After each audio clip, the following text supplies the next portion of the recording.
In the hill country of Ephraim, a quiet village bustled with life. The people of Israel were living in a time between judges and kings, a time when the word of the Lord was rare and visions were few.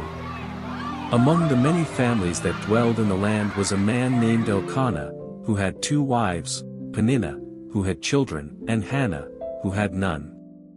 Though she had no children, Elkanah loved Hannah dearly. But her heart was heavy. Every day, she saw Peninnah surrounded by her sons and daughters, while she remained childless. Her womb was closed, and though no one could see it, her soul cried out. Each year, Elkanah would travel with his family to Shiloh to offer sacrifices to the Lord. And each year, Hannah would go, hoping, praying, yearning.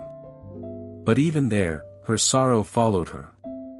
Peninnah, in jealousy or pride, would provoke her cruelly, mocking her for being barren. Hannah would weep bitterly and refuse to eat. One year, as they sat down for the sacrificial meal, Elkanah turned to Hannah and said, "Why are you crying, Hannah? Why won't you eat? Why are you so downcast? Am I not more to you than 10 sons?" His words were tender, but they could not ease the ache in her heart. That year, after they had eaten and drunk in Shiloh, Hannah rose and went to the tabernacle of the Lord. It was evening. The sky was painted in soft pinks and gold, and a quiet peace settled over the land. But Hannah's spirit was in turmoil. She knelt before the tabernacle and began to pray. Her lips moved, but no sound came forth. Her tears flowed freely. In her deep anguish, she vowed a vow before the Lord, "O Lord of hosts, if you will indeed look on the affliction of your maidservant and remember me, and not forget your maidservant, but will give your maidservant a male child, then I will give him to the Lord all the days of his life." Nearby, the priest Eli watched her. Seeing her lips move without hearing her voice, he thought she was drunk. He said, "How long will you keep on drinking? Put away your wine." Hannah quickly answered, "No, my lord. I am a woman deeply troubled. I have not been drinking wine or strong drink. I was pouring out my soul to the Lord." Eli, moved by her sincerity, replied, "Go in peace, and may the God of Israel grant you what you have asked of him." With hope in her heart, Hannah left. Her face was no longer downcast.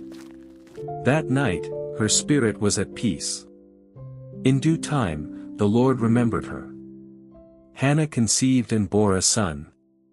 She named him Samuel, saying, "Because I asked the Lord for him." She loved him dearly.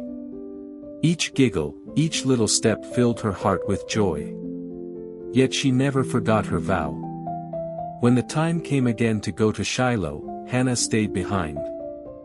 "I will not go until the boy is weaned," she said to Elkanah. "Then I will take him, and he will appear before the Lord and live there always." Elkanah replied, "Do what seems best to you. Only may the Lord make good his word." Hannah weaned Samuel, and when he was still very young, she took him to the tabernacle with a 3-year-old bull, some flour, and wine. They offered the sacrifice, and then she brought the boy to Eli. She said to him, "Pardon me, my lord. As surely as you live, I am the woman who stood here beside you, praying to the Lord. I prayed for this child, and the Lord has granted me what I asked of him. So now I give him to the Lord. For his whole life he will be given over to the Lord." And Samuel worshipped the Lord there. Hannah did not forget her son.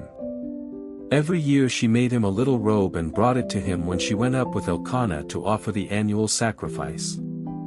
The Lord blessed Hannah. She conceived again and bore 3 sons and 2 daughters. And the boy Samuel grew in the presence of the Lord. Samuel would go on to become one of Israel's greatest prophets. He would hear the voice of God, guide the people, and anoint the first kings of Israel. His life was a testimony to his mother's faith and obedience. Hannah, The woman who once wept in silence, became a mother of prophets and a woman of praise. She sang a song of joy. My heart rejoices in the Lord. In the Lord, my horn is lifted high. My mouth boasts over my enemies. For I delight in your deliverance. Her story became one of hope. Of a God who hears. Of a woman who gave back what she most desired, and was blessed beyond measure. And so, the woman who gave her son to God was remembered forever, not just as Samuel's mother, but as a servant of faith, of promise, and of praise.